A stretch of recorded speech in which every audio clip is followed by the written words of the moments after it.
Rayan ended his shift on the docking ring with sealant on his hands and the taste of metal in his mouth. He was a human relief tech, noticed only when air turned bad or lights blinked wrong. Fix it. Step back. Let the hum do the talking. By the viewport stood an alien girl he had seen once or twice. Later he would learn her name Lyra. For now he saw soft blue skin that glowed faintly from within, the light moving like slow water when she breathed. She was small and very still, and people gave her space without knowing why. Tired and open. He looked and a thought slipped out of him like steam from a kettle.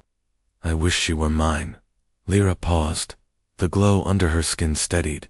She turned as if a quiet melody had called her. Her eyes found him. They were not angry. They were attentive, almost amused, as if the universe had told her a secret and she wanted to see what he would do with it. Heat climbed Rayan's neck. He stared at his boots. He had not spoken, only wished. But he knew a little about her people. Strong feelings were whether you could feel. "Hello," Lyra said. Her voice sounded like breath on glass. I heard. A feeling. "I'm sorry," Rayan said at once. It was a wish, not a demand. Only a picture in my head, not a plan with hands. Her mouth curved. The lights in her skin flickered, not brighter, just patterned, like a private smile. "Then we can begin with respect," she said. "What is your name, Rayan?" he said. "I fix the recyclers and the heat exchangers. I make the hidden things breathe." "I am Lyra," she said. "I listen when minds are loud. I try to listen gently." "Do you hear everyone?" he asked. "Only what is bright and close," she said. "Your wish was bright, but it did not press. It sounded like a song with a question mark." He let out a breath that was almost a laugh. "That sounds like a human song," he said. "We are full of question marks." "What was behind it?" she asked. "Not the word, but the water under the word." Rayan searched for simple truth. "I saw you and felt a pull, not to take, to move closer, to learn the light on your skin, to ask your day how it went and mean it. In my language, the word that came is messy. It can mean too much. I am sorry it touched you first." "Thank you for naming it," Lyra said.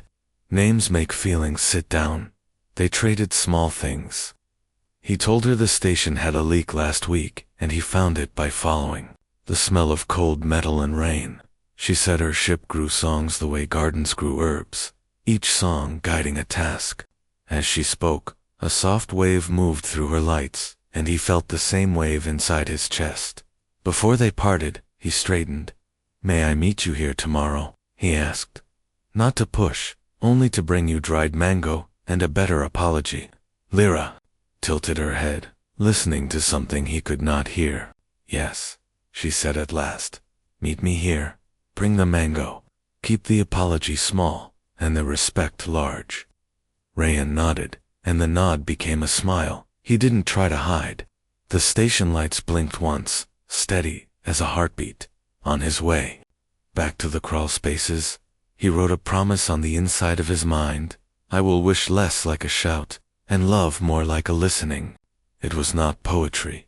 It was a tool, the way a good wrench fits a stubborn nut. Night came in station time. Fans settled into a slow rhythm. In the quiet, the shape of his wish changed. It was no longer a hand grabbing at something bright. It became a door standing open onto light. Rayan stood at the threshold, patient and awake, ready to knock, ready to wait for an answer from the one who paused to listen. Rayan returned the next evening with clean hands and a small paper packet. Inside were strips of dried mango dusted with sugar. He waited by the viewport, checking the reflection to calm his nerves. When Lyra arrived, the soft light in her skin flowed like slow tide. She noticed the packet at once and tilted her head in a way that meant curiosity. He offered it with both palms so it would look like a gift and not an expectation. She accepted it the same way and smiled with her eyes, before she smiled with her mouth. They sat on the low bench beneath the viewport, where ships drifted like seeds on wind. Lyra sniffed the mango first, as if scent mattered more than taste. "It smells like sun," she said. She bit a strip and closed her eyes. The lights under her skin shimmered, and he felt a warm ease in his chest, as if her pleasure had pressed a soft hand against the air. "Thank you, Rayanne. I will remember this taste when the station feels cold." He tried one too, and they both laughed when the sugar stuck to their fingertips and made them children for a moment. After a quiet minute, he offered the apology he promised. It was small and clear, like a polished stone. "I am sorry my wish reached you without asking," he said. "I will try to keep my loud thoughts gentle. I will speak what matters aloud, so you never have to carry it alone in your mind." Lyra listened with her whole body. When he finished, she didn't rush to answer. She let the silence breathe, and in that breath, the shame in him thinned and turned into simple care. "Your apology fits well," she said at last. "It is the right size." They made simple rules together, not heavy, just useful. If something felt too bright for her, she would lift 2 fingers and say, "Pause." If he needed clarity, he would tap the bench twice and ask, "Do you want this talk?" They tried the signals once or twice and laughed at how formal they looked, but the rules stayed like handrails in a stairwell. "Listening is not silence," Lyra said. "It is choosing which sounds deserve a chair." He wrote that line in his head so he could keep it later. He asked about her people's listening, and she explained in careful words. "Feelings were like weather," she said. "Some minds were soft rain, some were steady sun. Some were thunder that did not mean harm but still shook the air. She could sense strong feelings when they were close, but she did not reach for them. It is rude to lean on a window that is not yours, she said. I only open it when invited. He told her how humans wrote love songs like open windows, and how he, too, wanted to be invited, not assumed. She liked that. Her lights made a soft, rolling pattern he had learned to read as safe. They walked the ring together. He showed her the big recycler intake, a round mouth that drank station air and gave it back clean. He explained how a filter sings just a little when it clogs, a thin whistle most people miss, and how he listens for that note the way a mother listens for her child's cough in the night. She watched him as if the story mattered, and by the end his work felt larger than parts and pipes. You are a keeper of breaths, she said. That is a holy job. He was not a religious man, but the word holy settled on his shoulders like a warm jacket and made him stand taller. In return, she taught him a small Ilarai practice. They leaned against the window frame with their shoulders touching lightly, not held, only near. Look without reaching, she said. Breathe slow until the station hum becomes a wave. When your mind tries to jump, tell it you will catch up later. Then listen for the quietest feeling in the room and say hello to it. He tried, clumsy at first. He noticed a tired joy from a cook down the hall, the one who sang while scrubbing pans. He noticed his own hunger, not for food but for being seen. He said hello to both and felt less scattered. Better, Lyra whispered. Your thoughts are sitting on chairs now instead of running. They shared tiny stories to learn each other's shapes. He told her about summers on Earth, when rain came hard and fast, and the whole town smelled like wet dust and green leaves. She told him about night travel between Ilary moons, when the ship cut its engines and drifted in the dark, and the crew hummed one long note until the stars felt close enough to touch. He showed her a cheap speaker with a cracked cone and played a quiet guitar song. She leaned toward the sound, eyes soft. This is a question with a heartbeat, she said. He did not know music could be described so simply and so well. As the station shifted to night cycle, he felt a flicker of old fear, that his wish might rise again like a shout and push her away. He told her this before it grew teeth. I am new to this, he said. Sometimes I will step wrong. I want to step where your yes lives. Lyra's lights answered with a gentle ripple. Then you are already close, she said. Yes, is a place we build. It is not a trap we fall into. He put that next to the other line in his mental toolbox, both ready for the hours ahead. Before they parted, she placed the empty mango packet in his hands as if returning a book. Tomorrow, she said, bring nothing but time. He nodded, but he still offered one more small thing. He drew a simple map on the back of the packet, 3 turns through service corridors too. A viewport almost no one used. It is quiet there, he said. If the ring gets loud, we can listen better. She traced the lines with a fingertip, then looked up with a brightness that reached him like warmth. You are learning, she said. So am I. They stood up together. No promise was spoken, but the space between them felt sturdy, like a bridge made of simple, honest planks. As Rayhan walked back toward the maintenance lifts, he realized the wish inside him had learned new words. It no longer said mine. It said, let me earn your trust, day by day. And somewhere behind him, he knew, Lyra paused again, not because he pulled her, but because she chose to. Rumor on a space station does not shout. It threads through vents and handrails. It travels in the pause before a door opens. By afternoon, Rayan felt it like a thin draft against his skin. 2 cargo hands who used to nod at him looked away. A steward whispered, then fell silent when he walked past. None of it was loud, but the quiet had edges. He met Lyra at the small hidden viewport he had shown her. The light under her skin was dimmer than yesterday, like tide gone out. She sat and placed both palms on her knees, steadying herself. The council sent a message, she said. Elders arrive tomorrow. They wish to clarify. Rayan's mouth went dry. Clarify me, he asked. Clarify us, she said gently. The story moving through the ring is simpler than the truth. It says a human wish pressed hard into an Ilari mind. It says the word mind means a chain. He let out a breath. I hate that word now, he said. And I also do not. In my head it used to be a promise word, even if it was clumsy. Now I hear it the way they do, and I see iron around it. I wish I had thought better before I thought at all. Wishing backward is a soft trap, Lyra said. We climb out by building forward. She lifted 2 fingers. Pause. He quieted at once. Then she lowered them. There is something else. My mentor sent me advice. Choose ease, not fire. He means, step back, let this cool, return later to listening with no human near. The words hurt, and he did not hide it. Do you want that? He asked. I want safety, she said. I also want honesty. Safety without honesty is a quiet that feels like a locked room. They walked the service corridor in slow circles. He told her about the way people had looked through him today. She told him how the younger Ilari on board had been told to avoid the docking ring until the elders arrived. It is like covering seedlings when hail may fall, she said. But I am not a seedling. I am a student with her own, yes. She said it calmly, and still he heard the tremble under the calm.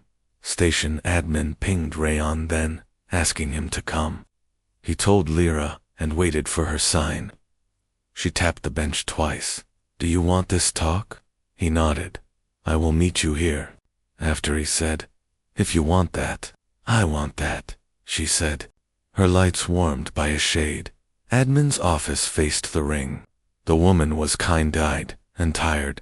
You've kept our machines breathing for years, she said. I trust your hands. Now I need you to help me keep the ring itself breathing. Trade with the Ilari is delicate. Their calm keeps other crews calm. This story is making static. I'm not trying to make noise, he said. I know, she said. But intention and effect are not twins. I need something I can hold up that shows respect is bigger than rumor. Could you write a statement?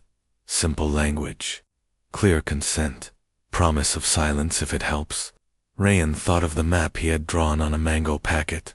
He thought of Lyra's hand signals, the way small tools made big work safer.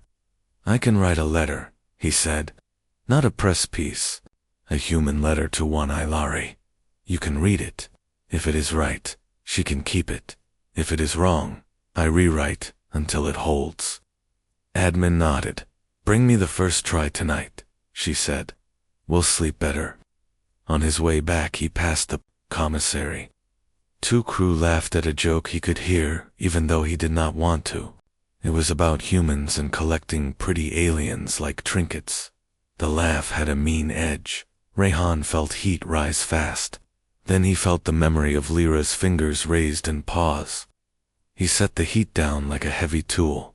He stepped forward and said gently but plain, not funny, not true, and not what is happening here. He did not wait for approval. He just walked on. Behind him, the laughter stumbled and then stopped. At the viewport, Lyra stood when he approached. I felt your heat, and then your quiet, she said. Thank you for making a good choice in public. I almost chose the wrong one. He said almost is not the same as did, she answered. You turned. That matters. They sat with their shoulders almost touching, like the practice she had taught him, and he read her the first lines he had drafted in his head. Dear Lyra, he said, voice low. I am sorry a wish touched you without a door. My respect is bigger than my want. If you want only friendship, I will be your friend with open hands. If you want distance, I will keep it soft. If someday you want more, I will ask before every step. I will hold you only by your yes. Her lights brightened a little. Small words, strong shape, she said. Keep going, he wrote on a clean sheet in clear block letters, while she watched like a patient star. He crossed out phrases that leaned, kept the ones that stood. He added a promise to listen, a promise to slow down when the room grew loud, a promise to let tomorrow stay tomorrow until it was invited in. When he finished, he did not offer the page. He placed it on the bench, between them, not closer to him, not closer to her. She smiled at the fairness of that. Tomorrow the elders come, she said. Tonight we have a letter and a window and the hum of a tired station. We also have a choice to be steady. He nodded. I can be steady, he said, and felt the truth of it. They parted at shift bell. Rumors still moved through the ring, but it had to pass by something new, to people making a small, solid bridge of rules, respect, and plain words. It was not loud. It did not need to be. Morning came soft and gray. The station's lights warmed by degrees, like a slow sunrise made of wires. Rayon washed the sealant from his hands until they felt like clean paper. He folded the letter he had written to Lyra and set it in his chest pocket. He did not add perfume. He did not add big words. He wanted the page to smell like honesty and read like water. The Ilarai elders arrived at mid-shift. They moved quietly down the docking ring in robes that glowed like dawn. People stepped back without being told. Even the doors seemed to open a little slower for them. Station admin met them with tea and simple bows. Rayon saw all this from a distance, then turned away. He was a technician, not a diplomat. His job today was to keep the air steady and his heart steady with it. Admin pinged him. Do you have the letter? She asked. I do, he said, and brought it to her office. She read in silence, lips moving a little, the way some people read prayers. When she finished, she looked up. It is clear and kind, she said. No grand defense, no argument, only consent, given and promised. May I keep a copy? You may, he said, but the original belongs to her. Good, she said. Let it be hers. He went to the hidden viewport at the time he and Lyra had chosen. She was already there, hands folded in her lap, lights low but steady. He sat with a small space between them, as their rules allowed. May I read it to you? He asked. He waited. Lyra lifted 2 fingers' paws, then lowered them, which meant yes. He read. Dear Lyra, the letter began. I am sorry a wish touched you without a door. I do not want a cage. I do not want a claim. I want only what you want. If you want friendship, I will be your friend, with both hands open.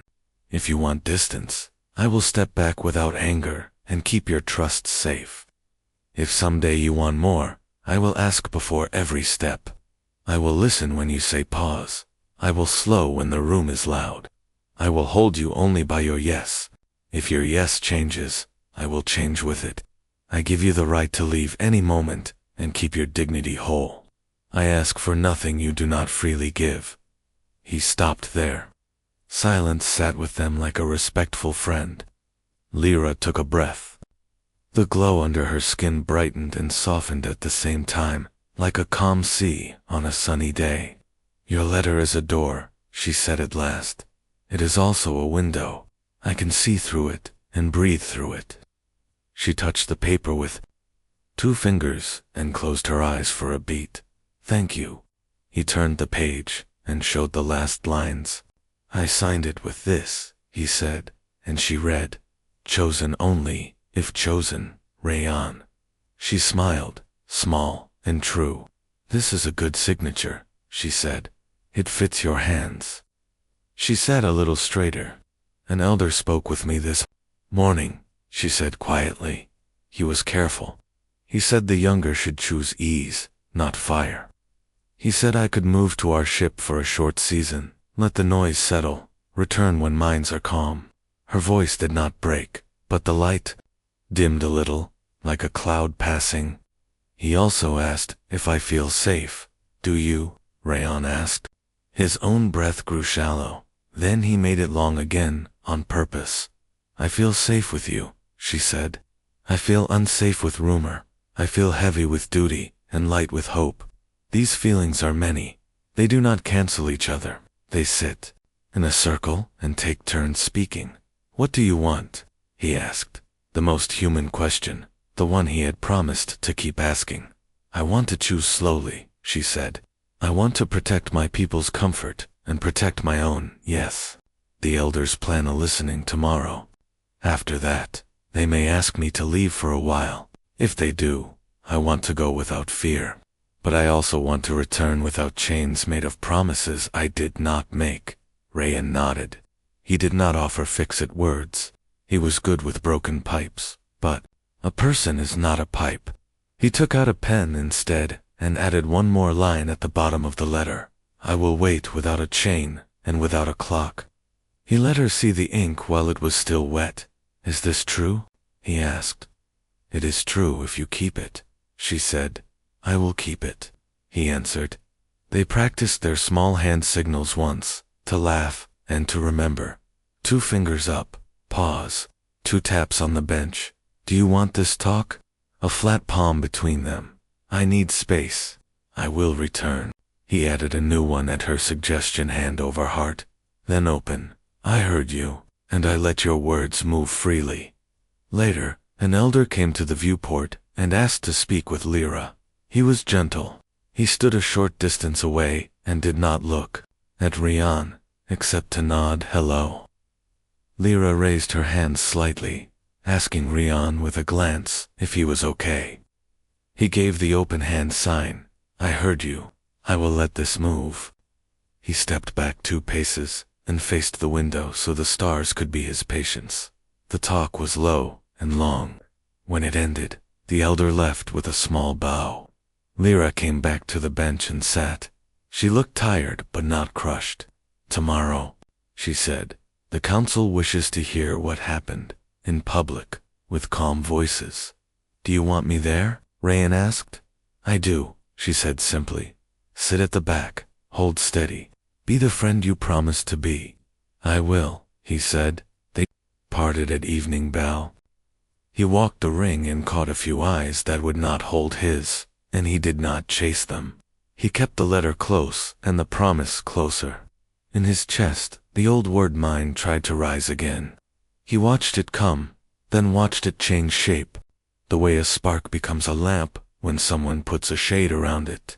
Chosen, only if chosen, he told himself, and felt the station breathe with him as night settled in. The listening session filled the small assembly hall with quiet shoes and careful eyes, and Rayan took a seat at the very back, where the wall could hold him steady and the vents hummed like a soft drum. Lyra sat near the front with the elders, her light set to a calm, even glow that told him she was steady, but working to stay that way. And station admin stood between the groups, with a pot of tea and a voice that never rushed, explaining that today was not a trial, but a sharing, so the station could breathe without rumor.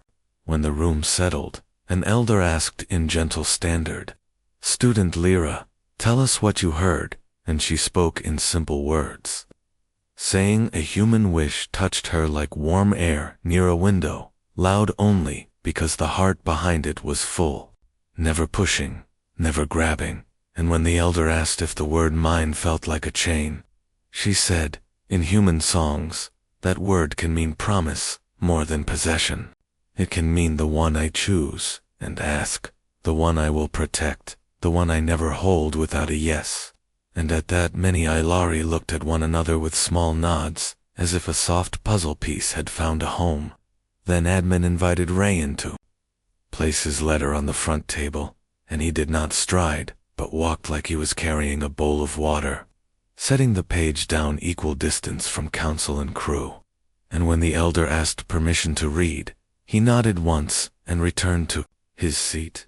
The elder read slowly, every line clear. "I want only what you want. I will hold you only by your yes. I will wait without a chain and without a clock." And when the last sentence settled, the room felt kinder, like someone had opened a higher vent. A cargo hand in the third row stood to speak and admitted he had repeated a bad joke in the commissary and now felt small about it. And Rayan did not lift his eyes to claim victory. He only kept his hands soft on his knees and let the apology find its place. A young Ilori asked, "Do humans keep promises when feelings change?" And Rayan, invited by a tilt of the elder's hand, answered from the back in a voice that carried, but did not push. "We fail sometimes, like any people, but I have learned to build rails rules, small and plain, that keep me kind when my feelings run fast." And he told them about the hand signs he and Lyra used. Pause space. "Do you want this talk hand?" Several elders wrote those down like seeds they might plant later. Another human, a steward with lined eyes, stood and said he did not understand how listening to feelings worked and worried about his own loud thoughts spilling. And Lyra answered with patience that she did not reach for thoughts, she only felt, whether that was already in the air, and that respect was the fence around her listening. For a while, voices moved like a tide, in and out, never sharp, and Rayan watched the way truth, spoken gently, made room for people to sit together again. When a voice near the door tried to turn old fear into a fresh spark. "What if this is a trick to pull our trade into a quiet box?" Admin stepped in with facts about exchanges and charts they all knew. And the spark had no air, and even so, Rayan raised his open hand, the sign, "For I heard you. I let your words move on." The man blinked, surprised by respect where he had expected heat, and sat down with less iron in his jaw. At last, the elder who had read the letter said, "We will take a short path and a long pause. We will return with a thought shaped by today, which was Ilari. For we will not rush." And he turned to Lyra and added, "Student, you may go or stay for a small season. Choose with your own yes." And Lyra's lights warmed, and she looked back at Rayan and gave the tiniest nod that said, "I am okay." The session closed with tea and small bows, and as people drifted out, some of the crew met Rayan's eyes again, not all, but enough to feel a change in weather.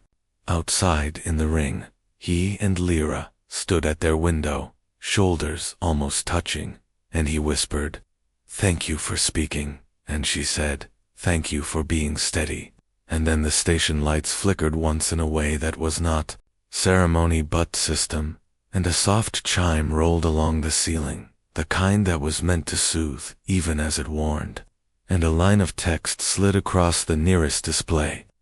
"Solar wind event escalating comms may distort hold formation protocols." And they both looked up with the same calm fear and the same ready breath, to listeners feeling a larger weather turn. The first hard wave hit like a hand across thin metal, and the station answered with a small shiver. Lights blinked, air pumps rose a note, and the display near the viewport scrolled another warning in calm letters. Solar wind integrated use fallback signals. Rayan felt the old fear rise, but he remembered Lyra's 2 fingers raised in pause, and he breathed slow until his thoughts sat down. "We will be steady," he said, more to himself than to anyone else. Lyra stood beside him, lights under her skin dimmed to a working glow. "Our ships rely on song threads," she said quietly. "If the bands go wild, they drift." As if the universe wanted to prove her point, the dock cams showed 3 Ilari shuttles sliding out of line, not fast, just aimless, like leaves in rough water. Station admin's voice came over the local channel, even and clear. "All hands, hold positions. Tech teams, report to visual guidance. We will make light paths." That was a plan, Rayan understood. He squeezed Lyra's hand once, not a chain. Only a courage tap, and ran. He moved through service corridors that smelled like warm dust and copper. In storage, he pulled down old gear that newer crews laughed at, handheld beacons, glow panels, the size of doors, a box of manual flag sticks wrapped in cloth. He grabbed a patchwork of batteries and yelled for anyone with free hands. People came from everywhere: hydroponics in green smocks, a cook with wet sleeves, a courier still wearing knee pads. "Follow my count," Rayan said. "No rush, no panic. We make a lighthouse, not a fire." He set teams at key windows, port ring, starboard ring, top spine. He put the calmest worker with the simplest job and paired every new person with someone who could count steady. On the emergency channel, he asked, "Is any musician near a mic?" A tired voice from level 6 answered. "I have a guitar," Rayan said. "Give us a slow 4, clean and soft. Do not speed up, no matter what." A simple rhythm filled the air, warm and human, the kind that makes feet remember how to walk. He stepped onto the port viewport platform with a glow panel in each hand and watched the 3 shuttles drift, their own lights blinking confusion. "Left wing, ready," he said into his headset. On the 4th beat, "Sweep up. 1, 2, 3. Now panels rose in smooth arcs. The shuttles tipped their noses, catching the message like fish finding current. "Hold, hold, drop." The panels lowered. The ships trimmed sideways. Small corrections, not perfect, but better. Lyra's voice came soft through a nearby speaker. She had joined admin to translate harmonics into simple beats. "Their leaders can hear tone 7, she said. "Mark tone 7 every 8 counts." The guitarist tapped the mic and added a bright note on every 8th beat. Rayan smiled without meaning to. "Good," he said. "We can do this." Power flickered. Comes cracked. For a long minute, the channel filled with static that sounded like rain on glass. People looked at him with wide eyes. He lifted 2 fingers, paws so big everyone could see, then spread his hand open. "I heard the fear. Let it move." He started counting out loud so even the nearest crew could catch the rhythm. 1, 2, 3, now. Panels rose and fell like calm breathing. A child who should not have been on the ring peered from behind a crate, and the cook with wet sleeves gently ushered them back with a smile that did not force. The station felt like a room where everyone decided to be adults at the same time. The shuttles answered the light. I found the shadow lane behind the station, safe from the worst of the wind. Another corrected too hard and began to yaw. Rayan felt heat prick his neck, the fast anger he saved for stubborn bolts. But he said it. "Down. Starboard team," he called. "Give me a sweep right only. Small arc, 3 counts." He waited 1, 2, 3 and their panels moved like a single arm. The shuttle steadied, then slid home toward the shadow line. Lyra's voice came, again, soft and proud. "They feel the path," she said. "Your timing is a hand without weight." A final gust hit, stronger than the first. The guitarist's strings snapped a little. The beat wobbled. Instantly, 3 people started clapping the count in different places, and chaos breathed in. Rayon lifted his hand and clapped once, loud and slow. "Follow me," he said, and he gave them the heartbeat count he had learned from Lyra's practice, steady, patient.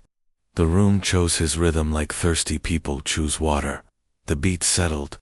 The last shuttle eased into the station's shadow, as if guided by an unseen shore. Silence came, not the bad kind, the full kind. Then the coms cleared with a soft click, and a single Ilari tone came through, deep and brighter. "Thank you." That did not need translation. People laughed out the fear they had been holding. Someone started to cry, quick and quiet, and someone else touched their shoulder. Rayon lowered his panels and let his arms shake for a second. Lyra was at his side. Before he could look for her, she did not speak. She placed her palm over his heart and then opened it. "Their sign. I heard you. I let your feelings move." He did the same back to her, and the lights under her skin answered with a slow, warm wave. Admin came on channel, voice smiling. "Good work, ring teams. Ilori, formation, secure, in the lead. Stand by for power normalization." Rayon turned to the crew who had followed him and said, simple and true, "Thank you for being steady." The cook grinned. The courier gave a thumbs up. The musician on level 6 strummed what strings were left and made a small, relieved song. Later, as the station lights evened and the vents found their regular hum, Rayon and Lyra stood again at their quiet window. Outside, the Alari ships rested like silver birds behind the station's wing. "You kept your promise," Lyra whispered. "You were a friend with open hands." Rayon felt tired in a good way, the honest ache after hard work. "We did it together," he said. "Your songs, our lights." She looked at him, and her yes was not spoken yet, but it stood near, unafraid. The storm had not only tested metal, it had tested their small rules, their slow care, and found them strong. The next morning, the station felt washed clean. The vents hummed their old calm song, and the lights stayed steady. Rayon woke earlier than he meant to, still holding the memory of panels lifting in unison, of ships sliding safe into the station's shadow. He dressed without rushing, but there was a quiet thrum in him, as if something important waited ahead. The Ilari Council called him to the meeting room just before midday. He walked there with clean hands and the letter in his pocket, its folds soft from being opened and closed too many times. The elders were already inside, robes glowing like pale sky. Station admin stood off to one side, her eyes steady but warm. Lyra was not yet there. An elder stepped forward. "Rayon of Earth," he began in measured standard, "we saw your work in the storm. We saw you hold to your count, keep many hands steady. You did not reach for control, that was not yours, but you still became a bridge." His voice was quiet, but it carried through the room. "We judged you by rumor before. Now we have seen you by action." Rayon inclined his head. "I only did what anyone should," he said. "Friends do not let each other drift alone." Another elder spoke. "Not all humans act as you have. Your kind is not quiet, but you are careful when it counts. We cannot ignore that. Your letter, and your keeping of it, are now part of our record." He paused, as if weighing something. "Now we step back, so a choice may be made." The door at the side opened. Lyra walked in, her light steady and warm, each pulse slow as breathing. She carried no papers, no symbols of duty, only herself. She stopped in the center of the room, between the elders and Rayon, and raised both hands, palms up. Rayon knew the meaning. Ilari signed for consent, offered, and consent asked. His chest felt tight, but in a way that was full, not afraid. "I heard your wish," Lyra said, her voice carrying the same calm she had given him in their first meeting. "And I saw how you carried it carefully, without pushing, without trying to hold me by anything. but my yes. She took one step closer. Now hear my wish. I wish we walked together. Not owned, not owed, chosen, every day.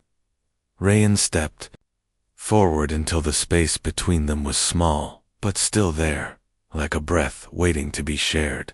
He placed his hands beneath hers, not closing them, just lifting, as if to say, I will carry your choice lightly. Chosen, every day, he echoed. And if your yes changes, I will change with it. One elder let out a breath, the kind that means relief. Another dipped his head in approval. Then this is settled, the first elder said. Our student stays by her own choice, and we leave knowing the word mine can be relearned. Lyra smiled, not a flicker, but the deep kind that reached her eyes and the lights under her skin. Let us go, she said to Rayan, and together they stepped out of the council room. The station corridor outside felt different, though nothing physical had changed. Crews moved about their work, and some nodded at them without hesitation now. They returned to their quiet window, the one with the view of the silver ships still resting in the station's lee. Rayan leaned on the frame, not too close, letting her decide the space. She closed it herself, moving so their shoulders touched, lightly. I don't think I'll forget the storm, he said. The way everyone held the count, the way your voice kept the rhythm. She glanced at him, lights warm. And I will not forget that you waited for my yes, even when the room was full of eyes. They stood like that for a long while. Ships undocked in the distance, heading back to their roots. Somewhere, someone in hydroponics started a song, and the sound drifted faintly through the air system. Rayan listened, thinking how different the word mine felt now, no longer a hand closing around something, but a place to return to because both wanted to be there. Lyra turned her head slightly, as if catching a whisper in the air. Do you hear it? She asked. The song, he said. No, she said softly. The sound of tomorrow. It's asking if we will keep building this bridge. He smiled. Then let's keep building. In that moment, no storm, no rumor. No council could touch the space they had made, one built on steady rhythms, open hands, and a promise that would always begin with a question, not an order. And as they looked out into the wide dark, they both knew the answer would be yes, as long as yes was truly theirs to give.